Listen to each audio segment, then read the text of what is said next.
오늘 말씀 시편 124편을 보시면 본문의 내용 위에 제목이 달려 있을 것입니다. 제목이 어떻게 쓰여져 있나요? 다윗의 시 곧 성전에 올라가는 노래라고 쓰여져 있습니다. 이 제목은 시편 120편부터 134편까지 총 15편으로 성전에 올라가는 노래라는 부제가 붙어 있습니다. 상당히 길게 기록되어져 있는데요. 왜 이렇게 장황하게 기록되어져 있을까요?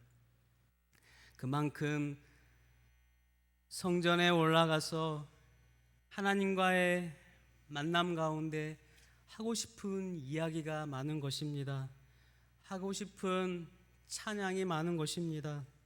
그렇게 나의 삶을 하나님께 올려드리고 싶은 것입니다. 오늘날에도 우리들이 예배하려 교회에 나올 때, 오늘 수요 예배 하나님 앞에 나올 때 하나님께 하고 싶은 말이 많이 있지 않습니까? 남들에게 도저히 하고 말하지 못할 말들, 고민들, 아픔들, 어려움들, 또한 감사와 찬양, 기쁨의 그러한 하나님 앞에 들려주고 싶은 이야기를 가지고 이 자리에 나왔을 것입니다. 시인은 성전에 올라가 하나님을 예배하며 자신이 처한 고난의 상황과 감사의 제목을 가지고 성전에 올라가는데요. 특별히 성전에 올라가 노래하는 것을 보게 됩니다. 여러분, 노래는 언제 한가요?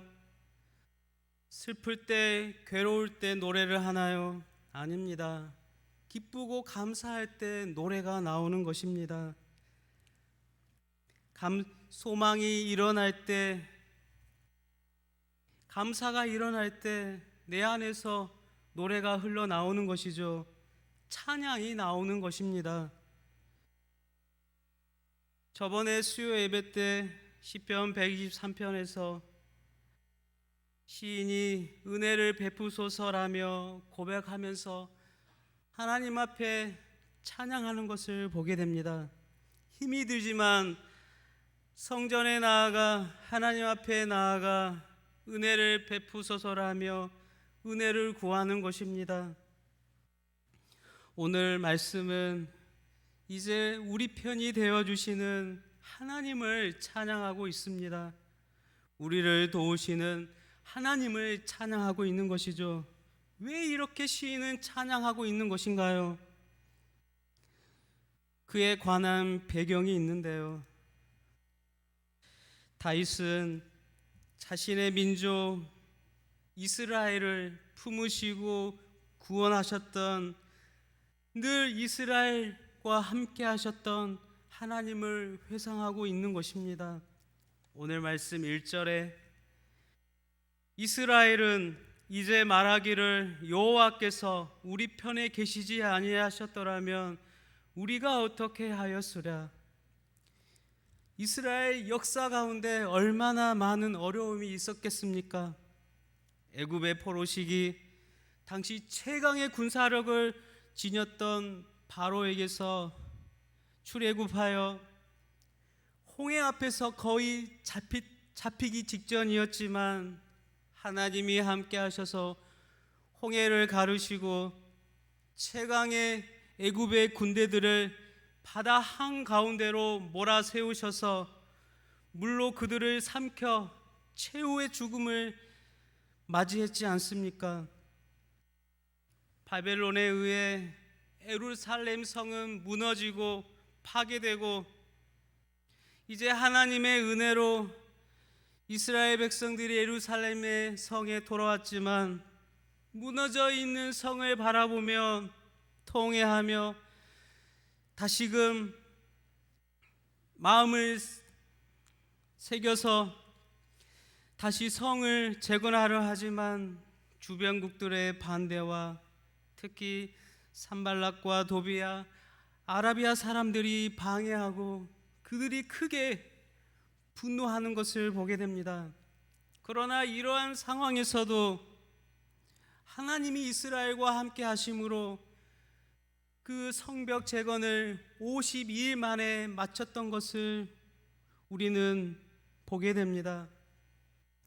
이러한 일은 하나님이 함께 하시고 역사하셨기 때문에 가능한 것입니다. 이스라엘 선조들뿐만이 아니라 이 시편을 지은 다윗 또한 어려움 중에 하나님이 나와 함께 하셨음을 노래하고 찬양하고 있는 것입니다. 어떻게 찬양하고 있나요? 어떻게 하나님께 노래하고 있나요? 2절, 사람들이 우리를 치러 일어날 때 여호와께서 우리 편에 계시지 아니하셨더라면 그때 그들의 노여움이 우리에게 맹렬하여 우리를 산채로 삼켰을 것이며 그때 물이 우리를 휩쓸며 시내가 우리 영혼을 삼켰을 것이며 그때 넘치는 물이 우리 영혼을 삼켰을 것이라 할 것이로다. 하나님이 함께 하심으로, 하나님이 이들을 인도하심으로 그 환난에서 견뎌낼 수 있었던 것입니다.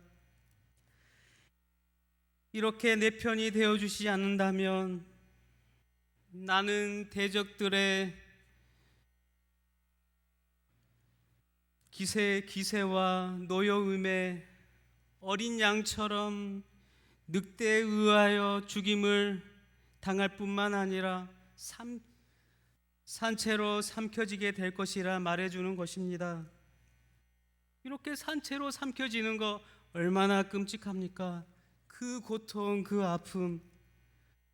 다니엘이 전에 하던 대로 하루에 3번 하나님 앞에 무릎 꿇고 기도하였는데 그 다니엘을 시기하던 질투하던 총리들과 고위 관리들이 왕의 조서를 작성하여 30일 동안 왕 외에 다른 신에게나 사람에게 무엇을 구하고 기도하면 사자굴에 던져 넣기로 왕의 조서를 작성합니다. 다니엘은 그 왕의 조서를 알면서도 전에 하던 대로 하루에 3번 무릎을 꿇고 하나님께 기도하였고 결국 어떻게 되었나요? 사자굴에 다니엘은 던져졌습니다. 그러나 하나님께서 다니엘과 함께 하셔서 사자에게 산채로 잡혀지지 않으시고 머리털 하나, 털끝 하나 상하지 않고 다시금 왕의 신임을 받아 총리로 복귀하는 것을 우리는 알고 있습니다. 사랑하는 성도 여러분, 하나님이 함께 하시면 대적들의 기세가 아무리 강성하고 등등해도 분노가 하늘을 찔러도 능히 견뎌내고 이겨내는 것입니다. 다시 오늘 말씀을 보시면 3절부터 5절까지 삼켰다는 말이 3번이나 반복하며 나오는 것을 보게 되는데요. 3절에 우리를 삼채로 삼켰을 것이며 4절에 우리 영혼을 삼켰을 것이며 5절에 우리의 영혼을 삼켰을 것이라. 그만큼 다윗은 두려움과 혼돈의 시기를 보내고 있다는 것을 보여주는 것입니다. 동남아시아와 일본에서 지진으로 인해 쓰나미가 해안가로 밀려왔고 그 영상을 우리 성도님들은 보셨을 것입니다.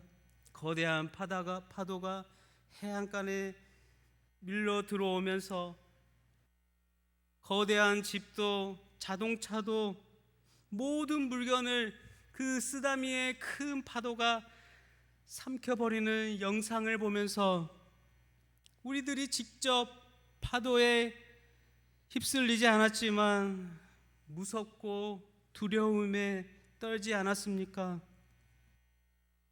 이처럼 강대국들이 약소국들을 압도적으로 힘으로 밀려와 삼켜버리는 것입니다. 힘없는 중소기업들은 대기업에 의해 자신들의 자리가 삼켜지는 것입니다. 힘 있는 선임들이 힘없는 후임들을 삼키는 것입니다. 코로나라는 거대한 파도가 우리를 삼켜 혼돈의 바다로 이끌어가고 있는 것입니다. 그러나 하나님이 함께 하시기에 이 혼돈의 바다를 이겨낼 수 있는 것입니다.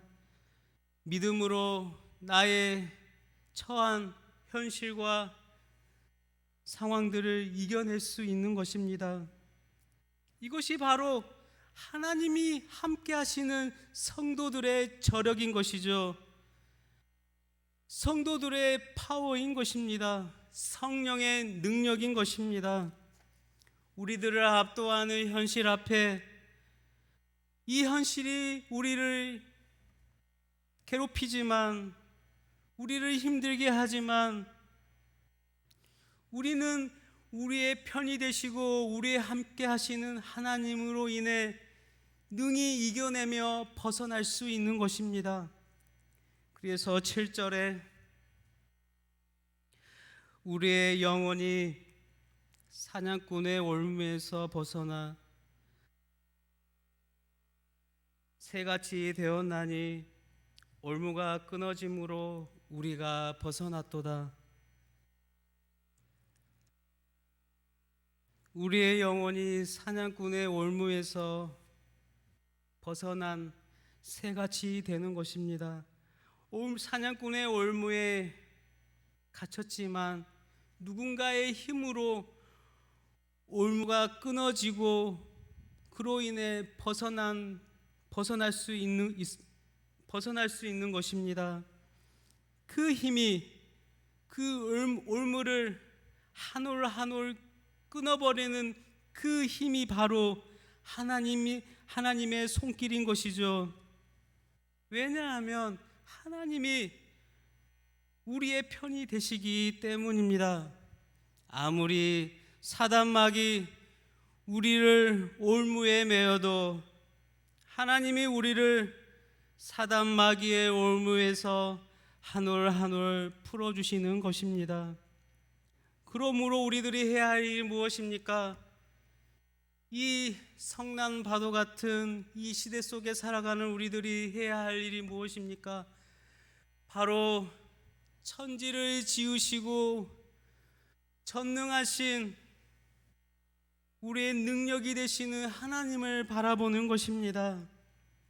나를 도우시는 하나님을 바라보아야 합니다. 누구를 의지해야겠습니까? 하나님을 의지하며 하나님을 바라보며 믿음의 눈을 열어 우리의 두 눈으로 보이진 않지만 그 보이지 않는 손길로 우리를 도우시는 하나님을 바라보아야 할 것입니다. 사랑하는 성도 여러분,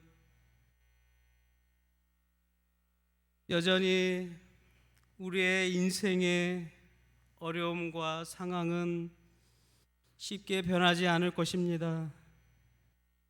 이 어려움과 슬픔과 고난은 늘 우리의 주위를 맴도며 그 자리를 버티고 있을 것입니다. 그러나 하나님이 우리와 함께 하시고 우리를 도우시면 내 안에 자리 잡고 버티고 있는 두려움과 어려움은 사라지고 해소되어질 것이며 다시금 살아갈 힘을, 인생을 능히 살아갈 힘을 얻게 될 것입니다. 시인은 알고 있었습니다. 자신을 도우시는 늘 나와 함께 하셔서 나를 도우시는 능력의 하나님을 알고 있었습니다. 이스라엘의 자신의 선조 이스라엘의 역사와 현재 자신의 어려움과 환경 속에서도 그 하나님을 알고 있었기에, 그 도움의 하나님을 알고 있었기에 기쁨과 감사로, 구원의 감격으로 하나님을 노래하며 찬양하고 있는 것입니다. 그렇다면 여러분들에게 있어 시인처럼 성전에 올라가 노래할 때가 언제인가요? 고달픈 인생길에서 해방될 때가, 자유함을 누릴 때가 언제인가요? 여러분들의 삶 속에서 자유함을 누리는 때가 언제인가요? 대부분이 공감하실 거라 생각되어집니다. 바로 여름 휴가 때일 것입니다. 그때에는 모든 인생의 짐을 내려놓고 자유를 만끽할 것입니다. 우리 안에 있는 고통을 해방시켜 주는 것이죠. 자유함을 갖게 해주는 것이죠. 그런데요, 오늘 말씀에서 이스라엘 백성들이 강대국들의 억압에서 포로 생활에서 해방되었을 때의 그 기쁨은 우리의 휴가 때와는 비교가 되지 않을 것입니다. 비교 불가인 것이죠. 우리의 휴가 때와는 비교할 수 없는 기쁨과 감격의 때인 것입니다. 그러므로 성전에 올라가 하나님을 노래하며 찬양하는 것은, 그렇게 하나님을 찬양하는 것은 놀라운 하나님의 구원의 기쁨과 감격의 노래인 것입니다. 코로나 시기 인생의 어려움의 길을 걸어가는 우리에게 하나님이 우리 편이 아니셨다면 얼마나 힘든 인생길이 되었을까요? 하나님이 우리의 편이 아니었다면 어떻게 이 시대를 살아갈 수 있었겠습니까? 매일매일 고통과 아픔의 시간들을 보냈을 것입니다. 그러나 우리들이 이렇게 예배하며 찬양하며 기쁨의 감격의 찬송을 부르는 것은 하나님이 우리의 편이 되신다는 이 말씀이 우리에게 크고 놀라운 위로의 말씀으로 다가왔기 때문입니다. 그렇게 시인은 하나님을 노래하며 찬양하며 힘들고 어려운 시기를 걸어가지만 마지막으로 그렇게 찬양할 수 있었던 것은 바로 8절, 우리의 도움은 천지를 지으신 여호와의 이름에 있음을 알므로 그렇게 감사와 찬양으로 나아갈 수 있었던 것입니다. 하나님과 함께 동행하는 성도는 이러한 고백을 하는 것입니다. 나의 삶 속에 감사와 기쁨으로 살아갈 수 있도록 힘을 주시는 분이 바로 하나님이심을 고백하는 것입니다. 아무리 험난한 인생, 견딜 수 없는 고난의 인생이라 할지라도 하나님이 우리의 편이 되셔서 우리를 도우시며 삶을 견뎌낼 힘과 능력을 얻음으로 하나님을 높여 찬양하는 것입니다. 그러므로 사랑하는 성도 여러분, 하나님을 더 높여 찬양하시길 바랍니다. 앞이 보이지 않을 때, 거대한 인생의 고난의 파도가 밀려올 때에도 하나님이 내 편이시기에 우리는 노래하며 찬양해야 하는 것입니다.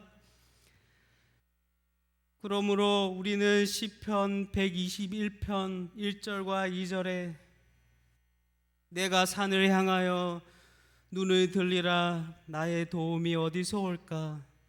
나의 도움은 천지를 지으신 여호와에게서로다. 우리의 도움이신 천지를 지으신 하나님을 바라보시기를 바랍니다.